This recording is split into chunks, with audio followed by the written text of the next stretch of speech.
The convenience store's fluorescent lights flickered against the darkness of Farm Road 1187, casting long shadows across the empty parking lot.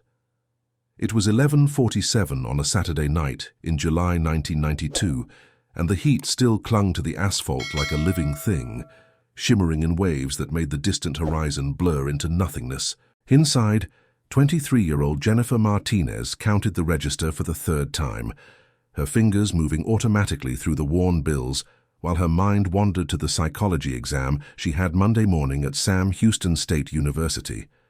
She was 2 years into her degree, working nights to pay her way through school, and tonight had been slower than usual.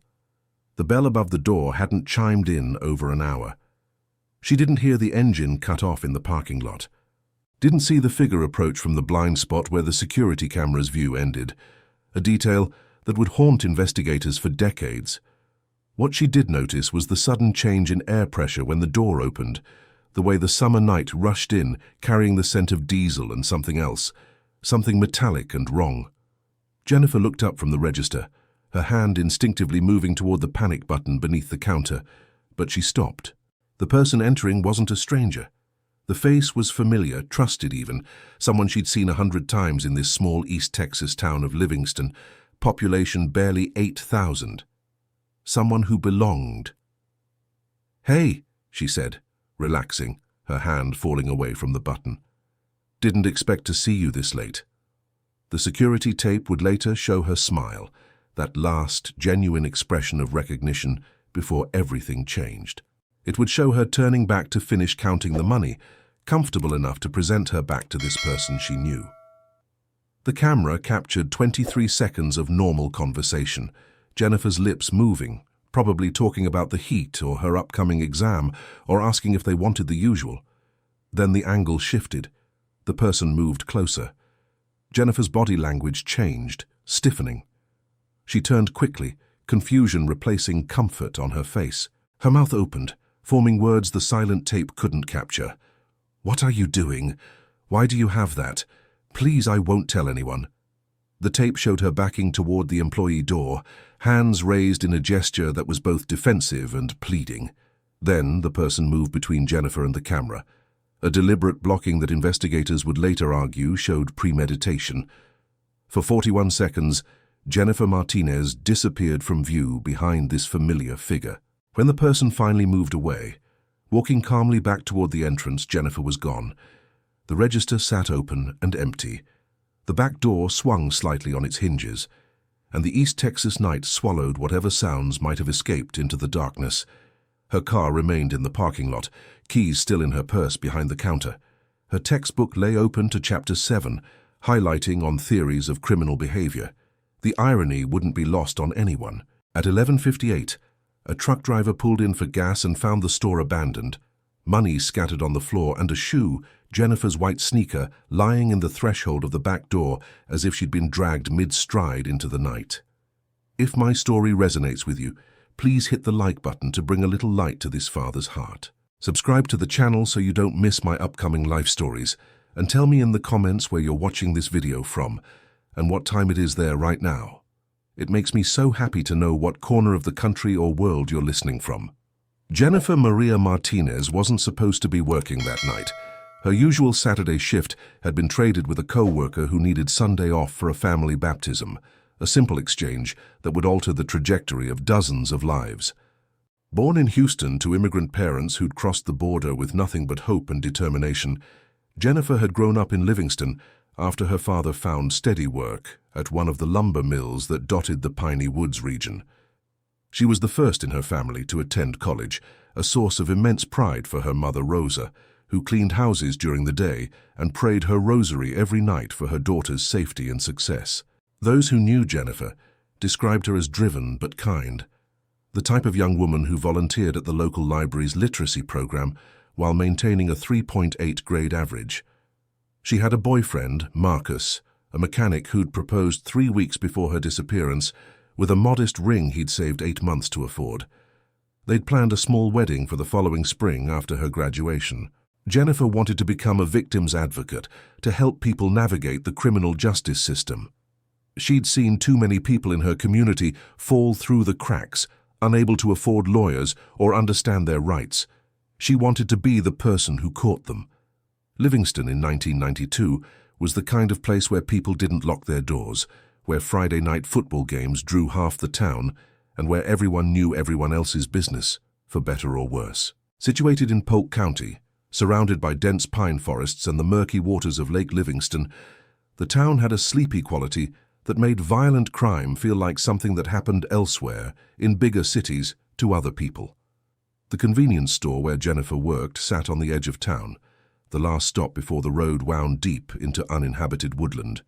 After dark, it attracted mostly truckers, late-night shift workers, and the occasional local running out for milk or cigarettes. It should have been safe.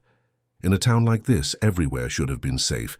The trucker who discovered the abandoned store, a man named Dale Patterson, who'd been driving this route for 15 years, would later tell investigators that something felt wrong the moment he pulled in. The lights were too bright against the darkness, like a stage waiting for actors who never appeared. He'd called out when he entered, expecting Jennifer to emerge from the back room or the restroom, but the silence that answered felt thick and intentional. When he saw the money on the floor, and that lone shoe, he knew. Some instinct honed over thousands of lonely highway miles told him that violence had happened here, that someone's daughter wasn't coming home. He used the payphone outside to call the police, his hands shaking as he fed quarters into the slot. Deputy Sheriff Michael Thornton arrived within 8 minutes, his patrol car's lights cutting through the humid darkness. What he found would launch an investigation that would consume the next 23 years, destroy careers, fracture friendships, and ultimately reveal that the safest seeming places can harbor the darkest secrets. More troubling than anything else was what the security tape showed. Jennifer knew her abductor. She'd smiled at them. And in a town where everyone knew everyone, that meant the person responsible was still walking among them, hiding in plain sight, perhaps even joining the search parties that would soon comb the surrounding forests. The first 48 hours moved with the chaotic energy of a community in shock. Rosa Martinez sat in her living room, clutching Jennifer's childhood teddy bear, while neighbors streamed through with casseroles and prayers and eyes full of pity that felt like knives. Jennifer's father, Tomas, couldn't sit still. He drove the highways surrounding Livingston until his truck ran out of gas, checking every ditch, every turnout, calling his daughter's name into forests that swallowed his voice without echo. Marcus, the fiancé, joined search parties organized by the Baptist Church and the high school boosters, men and women walking in lines through underbrush that scratched their arms bloody, all of them hoping and dreading in equal measure. The Polk County Sheriff's Department, unaccustomed to cases of this magnitude, called in help from the Texas Rangers within 24 hours. Ranger Thomas Calloway, a man whose weathered face and careful manner spoke to 30 years of seeing humanity's worst, took lead on the investigation. He started with the basics: victimology, timeline, and that crucial security footage. Watching Jennifer's final moments became his obsession. He studied every frame, the way she relaxed at the sight of her abductor, the familiarity in her body language. This wasn't a random stranger assault. This was personal. Calloway's team interviewed everyone who knew Jennifer, starting with those closest and radiating outward. Marcus submitted to 3 separate interrogations and a polygraph, which he passed, though the shame of being suspected would haunt him. They questioned her classmates at Sam Houston State, her co-workers, regular customers at the convenience store. They built a timeline of her last day: morning classes, afternoon studying at the library, dinner with her mother, then the drive to work at 10:30. Nothing unusual, nothing that predicted what was coming. The store's owner provided records, showing that a total of 43 people had made purchases that day, captured on credit card receipts and the one functioning security camera. Investigators tracked down every single person. There was old Mr. Henderson, who bought his morning coffee and newspaper at 6 a.m., Lisa Chen, a nurse ending her night shift, who'd grabbed energy drinks at 7. The list went on, mundane and ordinary, revealing nothing.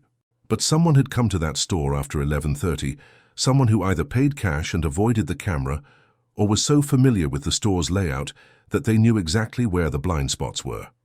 Meanwhile, the search intensified. Volunteers from neighboring counties arrived. The Texas Department of Public Safety sent helicopters with thermal imaging cameras to scan the surrounding forests. Search and rescue teams with cadaver dogs worked in grids through the pine woods, the dogs' handlers growing grim as days passed without a hit. The summer heat was merciless, temperatures climbing past 100 degrees, the humidity making the air feel solid. Every day without finding Jennifer meant evidence degraded, trails went cold, and hope transformed into something harder and more painful. On the fourth day, a fisherman found Jennifer's work vest floating in a shallow creek 15 miles from the convenience store. The discovery sent investigators racing to the location, bringing in diving teams and expanding the search radius. But the creek yielded nothing else. No body, no additional evidence. It was as if Jennifer had vanished into the East Texas wilderness, leaving behind only fragments, a shoe, a vest, and that haunting security footage of someone she knew and trusted. The physical evidence was frustratingly sparse. Investigators processed the convenience store like a crime scene, lifting hundreds of fingerprints, collecting hair and fiber samples. In 1992, DNA analysis was still in its relative infancy, expensive and time-consuming, but they sent samples to the Department of Public Safety lab in Austin anyway. The results took months and revealed nothing useful. Too many people passed through that store daily. The forensic haystack contained thousands of needles, and no way to identify which one mattered. What bothered Ranger Calloway most was the efficiency. Jennifer had been removed from that store in under a minute. The abductor had known exactly what they were doing, had planned it. This wasn't a crime of passion or opportunity. Someone had waited for the right moment, the right night when the store was empty and Jennifer was alone. They'd known her schedule, known the camera's blind spot, known the back door led to an unlit area where a vehicle could be parked out of sight. This level of preparation suggested something terrifying. This might not be the first time.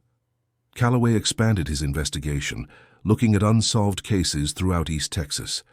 Were there other missing women, other convenience store robberies that felt wrong? He found 3 possibles. A woman vanished from Huntsville in 1989, another from Lufkin in 1990, and a third from Nacogdoches in 1991. All were young, all worked late-night retail, all disappeared without a trace. But connecting them was impossible without evidence, and the jurisdictions had never communicated. In the era before computerized databases and multi-agency task forces, each department worked in isolation, patterns invisible across county lines.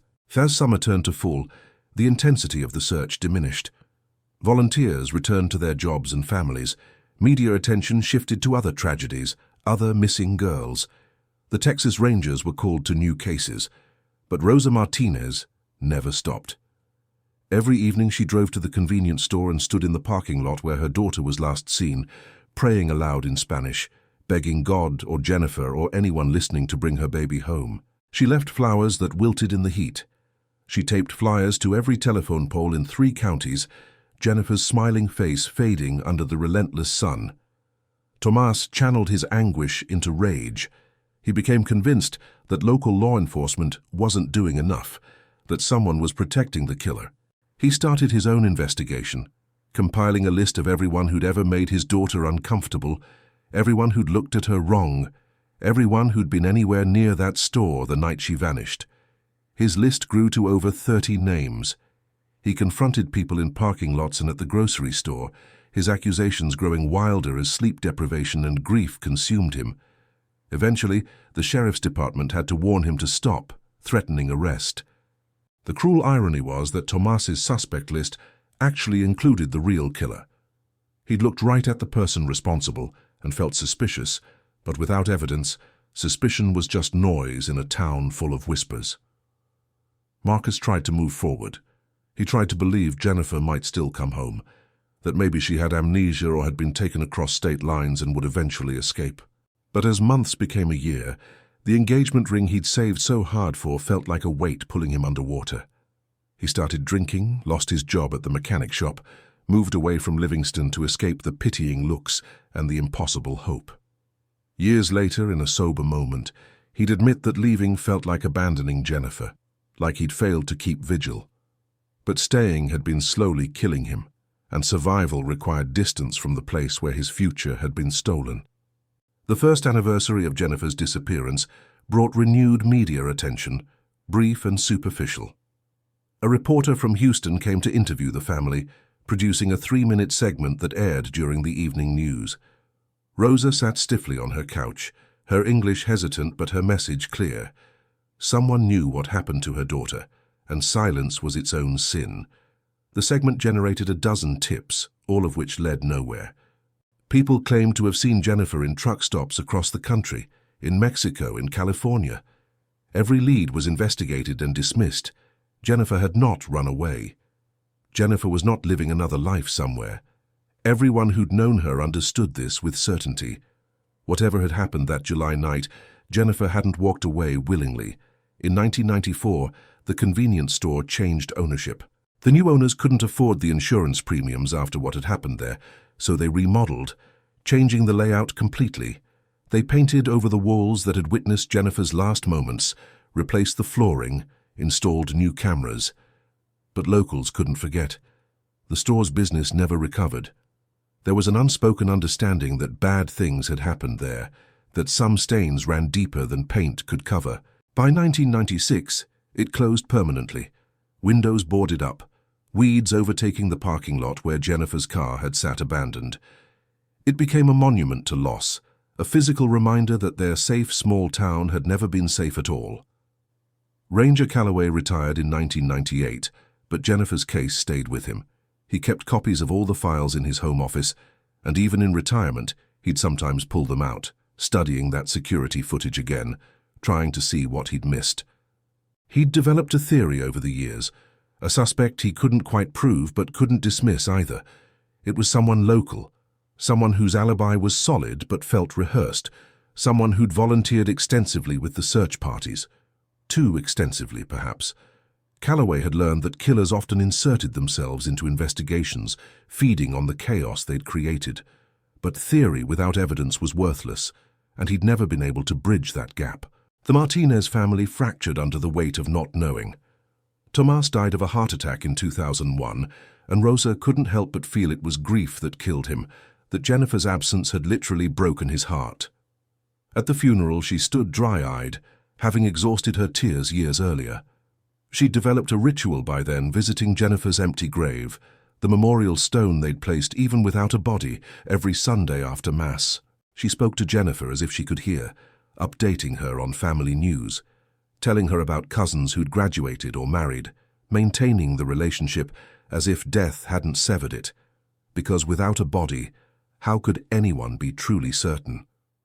The case file, officially still open but functionally dormant, sat in a filing cabinet at the sheriff's department, gathering dust. New deputies came and went, none of them having known Jennifer. Her disappearance just another cold case, a footnote in the department's history. Occasionally, usually around the anniversary, someone would pull the file, review it with fresh eyes, but the result was always the same. No new leads, no new evidence, no closure. The technology improved. DNA analysis became more sophisticated, but you needed something to test, and all the samples from the convenience store had been inconclusive or contaminated. In 2003, a true crime writer from Austin contacted Rosa, wanting to include Jennifer's case in a book about unsolved disappearances in Texas. Rosa agreed, hoping publicity might shake loose a memory, a conscience, a confession. The book was published in 2004, dedicating 12 pages to Jennifer's story, including a photo of her smiling in her graduation gown, forever frozen at 23. The book generated some renewed interest, a few calls to the tip line, but nothing substantial. It did, however, preserve Jennifer's story beyond the fading memories of those who'd known her, ensuring that strangers across Texas would read her name and know that she'd mattered, that her disappearance had left a wound that never healed. Years accumulated like sediment, each one further from that July night, the trail growing colder even as investigative techniques improved. By 2010, the case file had been digitized, part of a statewide effort to make cold cases more accessible. This proved crucial, though no one realized it at the time. The digitization meant that Jennifer's case was now searchable. Her details could be cross-referenced with other cases. Patterns could be identified that were invisible when files sat isolated in different counties. But still nothing clicked. The person responsible had been too careful, or too lucky, or both. Rosa Martinez was 68 years old in 2012, 20 years after Jennifer vanished, when she received a phone call that would reignite everything. It was a detective from the Polk County Sheriff's Department, a young woman named Sarah Chen, who'd only recently been promoted. Sarah had been reviewing cold cases, looking for any that might benefit from new DNA technology, specifically genealogical DNA analysis that had recently been used to solve a decades-old murder in California. She'd pulled Jennifer's file, been moved by the story, and decided to resubmit all the preserved evidence for retesting using the latest methods. The process took 8 months. During that time, Rosa barely allowed herself to hope. She'd been disappointed too many times, had seen too many potential breaks amount to nothing.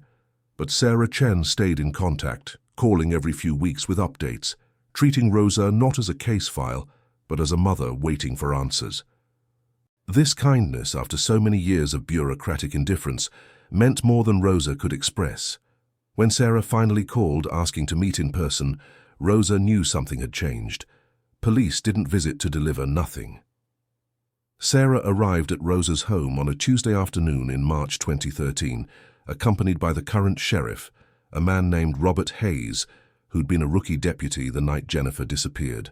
They sat in the same living room where Rosa had waited 21 years earlier, though everything else had changed. The furniture was different. The photos on the walls had multiplied with grandchildren from Jennifer's younger siblings, but the absence of one particular photo, one particular life, hung heavy in the air. "Mrs. Martinez," Sarah began, her voice careful and professional but not unkind, "we got a hit on the DNA." The world seemed to tilt.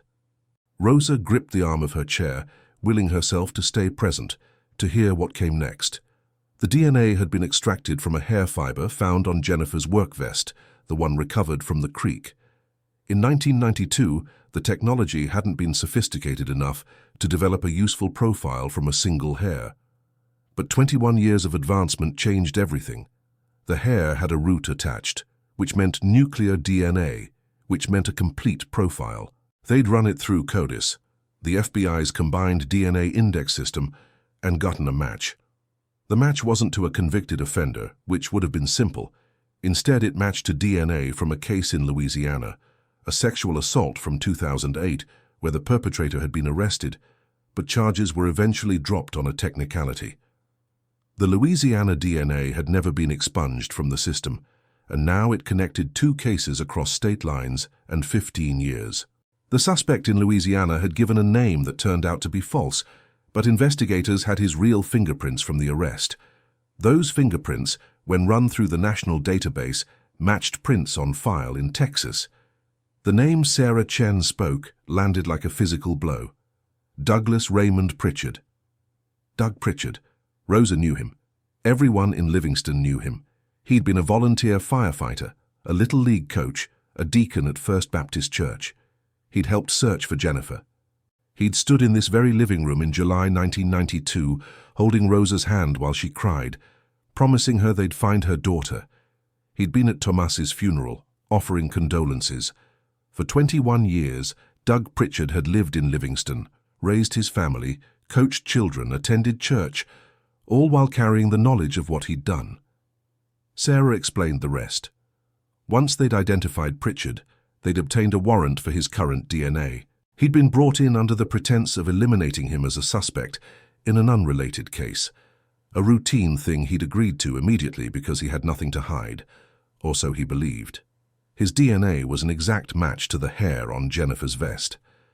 Moreover, investigators had pulled his phone records from 1992, old landline records that had been stored on microfiche.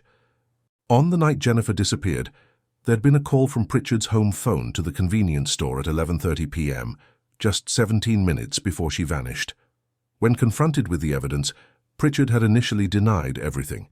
He claimed the phone call was innocent, that he'd been checking if the store was still open because he needed cigarettes. He couldn't explain the DNA, suggested maybe he'd bumped into Jennifer somewhere innocuous and transferred a hair. But as the interrogation continued, as the evidence mounted, his story fractured. He asked for a lawyer, then changed his mind, then asked again. Finally, after 6 hours, he admitted what everyone in that room already knew.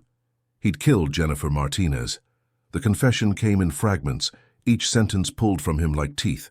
He'd been obsessed with Jennifer, had watched her for months while volunteering with the fire department that sometimes visited the convenience store for safety inspections. He'd known her schedule, known when she worked alone.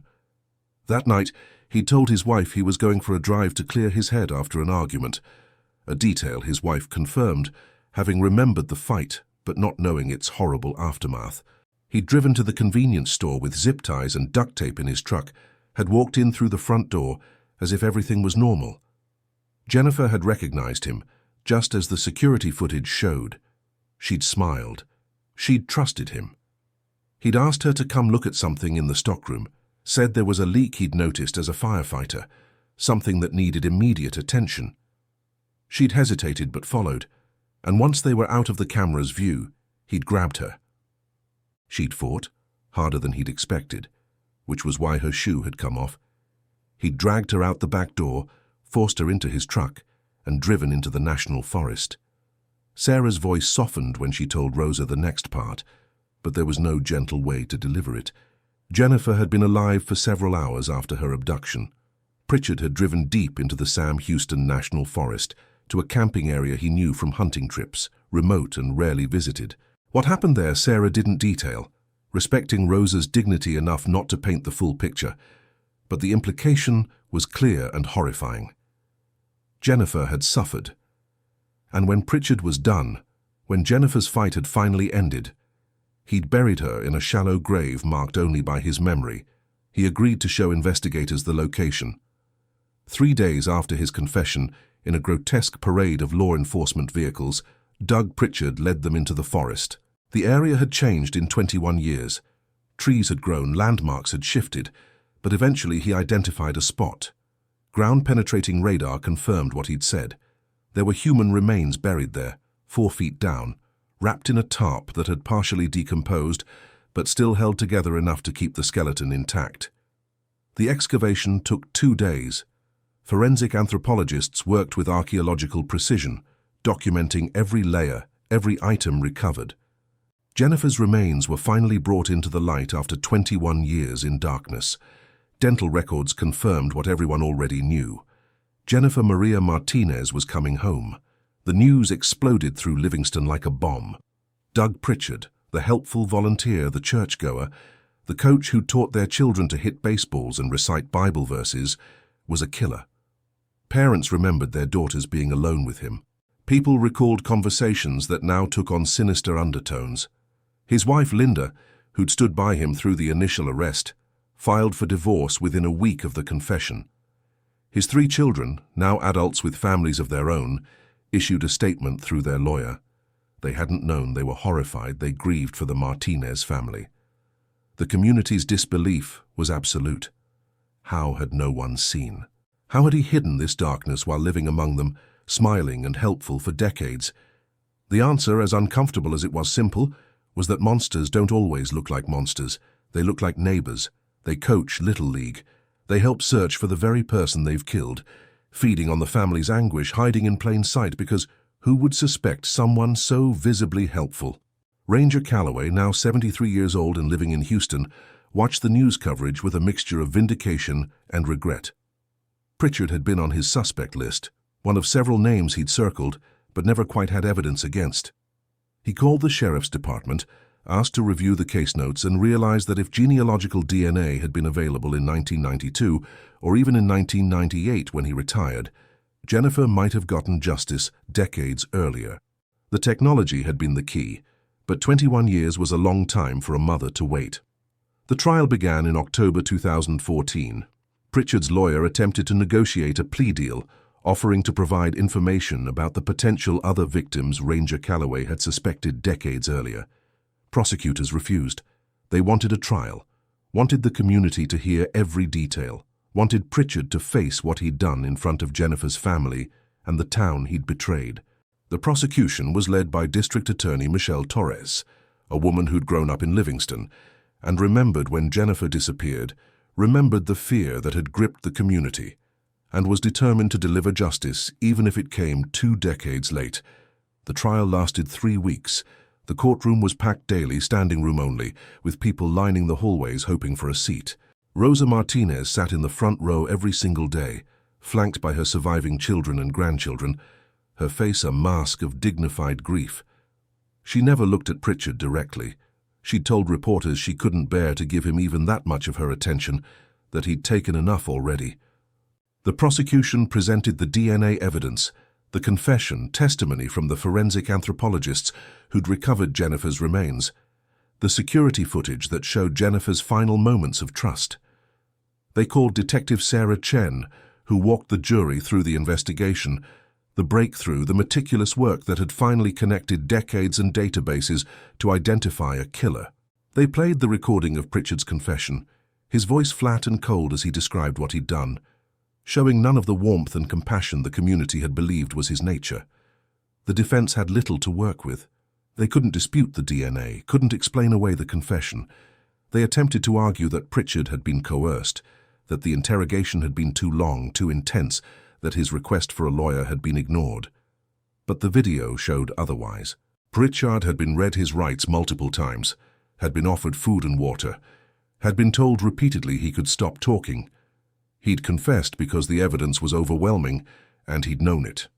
They called character witnesses, people from the church and the fire department, who testified that Doug Pritchard had been a good man, a helpful neighbor, someone who'd never shown signs of violence. But this backfired. Each testimony only reinforced how perfectly he'd hidden his true nature, how successfully he'd manipulated an entire community's trust. The prosecution used it to argue premeditation and sophistication, painting Pritchard not as a man who'd made one terrible mistake, but as a predator, who'd carefully cultivated a false persona specifically to access victims. The most devastating testimony came from a psychologist who'd evaluated Pritchard. She explained that his volunteer work, particularly with the fire department and search parties, fit a pattern seen in certain types of offenders. They insert themselves into investigations for several reasons: to monitor what police know, to divert suspicion by appearing helpful, and to experience again the trauma they've caused, feeding a psychological need for power and control. Pritchard had literally helped search for Jennifer's body while knowing exactly where it was, had comforted Rosa Martinez while carrying the memory of her daughter's final moments. The calculated cruelty of it left the courtroom silent. Jennifer's sisters both testified, describing the girl their sister had been, the future she'd been robbed of, the hole her absence had left in their family. They spoke of growing up without their big sister at their weddings, of their children never knowing their aunt, of their father dying without answers. Rosa didn't testify. She'd told the prosecutors she didn't trust herself to speak, that she might say things she'd regret, that her rage and grief were too large for words. Instead, she sat and bore witness, her presence alone a testament to a mother's love and endurance. The defense's closing argument asked for mercy, suggested that 21 years of living with guilt was its own punishment, that Pritchard was a different man now than he'd been at 34. The prosecution's closing was simple and devastating. Jennifer Martinez had been 23 years old with her whole life ahead of her. She'd wanted to help people, to be a voice for victims. Doug Pritchard had silenced that voice, buried her potential in the East Texas forest, and then walked free for 21 years while her family suffered. Justice delayed might be justice denied, but it was still justice. The jury deliberated for 4 hours. When they returned, the foreperson read the verdict with a steady voice: guilty of capital murder, guilty of kidnapping, guilty of sexual assault. Pritchard's face remained impassive, but his hands trembled. The sentencing phase began immediately. Texas offered 2 possibilities for capital murder: death penalty or life without parole. Given Pritchard's age, now 56, and the decades between crime and trial, prosecutors sought life without parole, which the jury quickly recommended. Judge Maria Gonzalez, reading the sentence, looked directly at Pritchard and spoke words that would be quoted in news coverage for days. "You took Jennifer Martinez from this world, but you couldn't erase her." Her memory lived on in the people who loved her, in the investigators who never stopped seeking justice, in the community that refused to forget. You will spend the rest of your life in prison, but Jennifer's story will outlive you. Her life mattered. Your crime will not define her legacy. Rosa Martinez finally wept, 23 years of held tears breaking free. But these were different. These were tears of relief, of justice, of the particular pain that comes with finally being able to grieve properly. Jennifer could be buried now, truly buried, with a proper funeral and a headstone that bore actual dates of birth and death, rather than just missing. The wound would never fully heal, but it could finally begin to close. The funeral took place on a Saturday in November 2014, under skies the deep blue of early winter. Hundreds attended, people who'd known Jennifer and people who'd only known her story.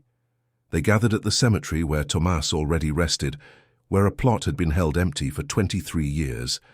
Rosa had chosen the headstone's inscription carefully: Jennifer Maria Martinez, 1969-1992, daughter, sister, friend, forever 23, forever loved, justice found. The priest spoke of mercy and peace, of a soul finally able to rest. Mariachi musicians played the songs Jennifer had loved. People left flowers and letters and childhood photos, creating a monument not to death, but to a life that had mattered, that still mattered, that would always matter. In the weeks following, Rosa gave several interviews. She wanted people to understand that cold cases could be solved, that technology and persistence and caring investigators could bring answers even decades later. She thanked Sarah Chen by name, calling her the angel who'd given her peace. She spoke about never giving up hope, even when hope felt impossible. And she issued a quiet challenge to law enforcement everywhere. Every cold case represented a family in limbo, people unable to move forward, souls unable to rest. Technology was improving every day. Cases that seemed unsolvable might suddenly crack open. The work had to continue. Doug Pritchard was transferred to the Telford unit, a maximum security prison outside of Texarkana, to begin his life sentence. In prison he was a model inmate, quiet and unremarkable, perhaps finally showing his true self without the mask of helpfulness he'd worn for decades. He gave one jailhouse interview to a Houston Chronicle reporter, in which he claimed to feel remorse, though his words rang hollow, rehearsed. When asked why he'd done it, why he'd killed Jennifer, he said he didn't know, that he'd been a different person then. The reporter noted in the article that Pritchard never once spoke Jennifer's name, referring to her only as the victim, or that girl, a final small cruelty of depersonalization. Linda Pritchard, the ex-wife, struggled with her own guilt. She'd shared a bed with a killer for 21 years and never known. She wondered what signs she'd missed, whether she'd ignored red flags, whether on some level she'd known and refused to see. Therapists told her this was common among families of offenders, this retroactive analysis, this desperate search for warning signs. But the truth was simpler and more frightening. Some people are very, very good at hiding who they truly are. Linda eventually moved away from Livingston, changed her name, sought anonymity. The children did the same. They were victims too, in their way, their lives forever marked by their father's monstrous choice. Sarah Chen received a commendation from the Texas Department of Public Safety for her work on the case. More importantly to her, she received a handwritten thank you note from Rosa Martinez, framed and hung in her office. The case changed Sarah's career trajectory. She became an advocate for using genealogical DNA in cold cases, traveling to conferences, teaching other departments the techniques that had solved Jennifer's case. She estimated that there were thousands of similar cases across the country that could potentially be solved using the same methods, if only someone cared enough to try. She made it her mission to care. Livingston slowly processed the revelation that one of their own had been a killer. The church where Pritchard had been a deacon underwent a period of reckoning, examining how they'd failed to see whether their emphasis on outward displays of faith had blinded them to authentic character. The volunteer fire department, where Pritchard had served, instituted new background check procedures, though these felt like closing the barn door after the horse had fled. Parents who'd trusted Pritchard with their children struggled with guilt and fear, though investigators found no evidence he'd harmed anyone else in Livingston. The question of other victims remained open. Ranger Calloway's theory about the connected cases from the late 1980s and early 1990s was never definitively proven or disproven. Pritchard refused to discuss anything beyond Jennifer's case. Investigators from Huntsville, Lufkin, and Nacogdoches exhumed their old files, looking for any evidence that could be DNA tested, but the cases were even older than Jennifer's, the evidence even more degraded. To date, no connections have been made, but the investigations remain open. Families of those missing women watched Jennifer's case with painful hope, wondering if their own answers might be coming. Rosa Martinez lived to see her granddaughter graduate from college in 2017, the first family member since Jennifer to earn a degree. The granddaughter, named Jennifer Maria after her aunt, gave a commencement speech about carrying forward the dreams of those we've lost, about honoring their memory by living fully and purposefully. Rosa watched from the audience, crying again, but these were good tears, tears that acknowledged both grief and joy, loss and continuation. Jennifer's death had been a wound, but the family's survival was a testament to resilience, to the stubborn human insistence on finding meaning even in tragedy. The convenience store where Jennifer worked her last shift remained abandoned, a local landmark of sorts, though not one anyone celebrated. In 2018, the county finally purchased the property and demolished the building.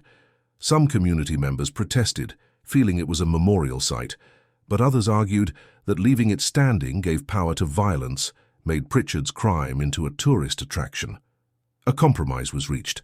The lot was turned into a small memorial park.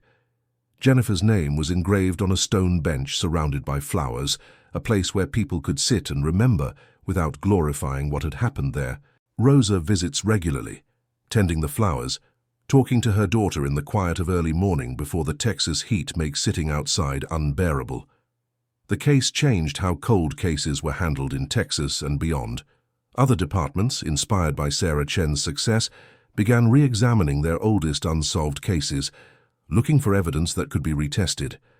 The FBI expanded CODIS, made genealogical DNA searching more accessible. Several high-profile cold cases were solved in the years following Jennifer's, each one a family finally getting answers, each one proof that justice might be delayed but didn't have to be denied forever.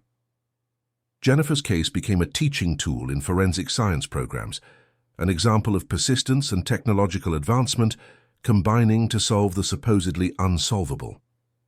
In 2020, the COVID pandemic brought new challenges, but also unexpected developments. As courts slowed and trials were postponed, many investigators found themselves with time to focus on cold cases. Genealogical DNA companies saw their databases explode as people stuck at home ordered ancestry kits. The combination led to a surge in cold case solutions, dozens across the country, each one carrying echoes of Jennifer's story, families waiting decades, technology finally catching up to justice, monsters revealed after years of hiding. Rosa followed each case in the news, feeling a connection to these other families, understanding their pain and their relief in ways only those who'd lived it could.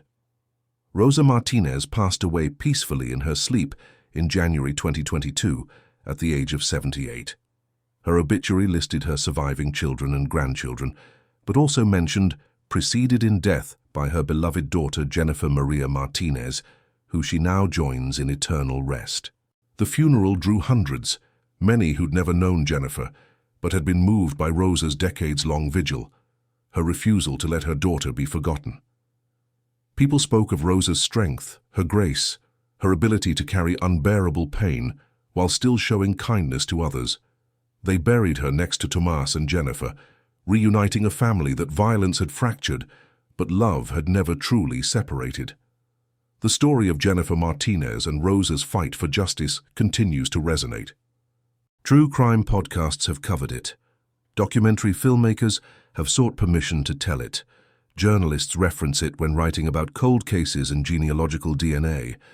But beyond the media coverage, Beyond the forensic science lessons, the story remains fundamentally about a young woman who wanted to help people, who worked hard to create a better future, whose life was stolen by someone she trusted. It's about a mother who never stopped believing justice would come.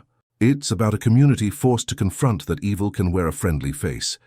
And it's about the uncomfortable truth that safety is sometimes an illusion, that vigilance matters, that trust must be earned and re-earned. The Texas Rangers Cold Case Unit keeps Jennifer's file in a place of honor, a reminder of what's possible when investigators refuse to quit. Sarah Chen, now a sergeant, starts every presentation on cold case DNA with Jennifer's photo, telling new recruits that this is why the work matters, why they can't give up even when trails seem impossibly cold. She tells them about Rosa's decades of waiting, about the relief on her face when justice finally came. She tells them that somewhere, right now, another family is waiting for answers, and they might be the ones to provide them. Doug Pritchard remains in prison, growing old behind bars, his name synonymous with betrayal and violence in Livingston.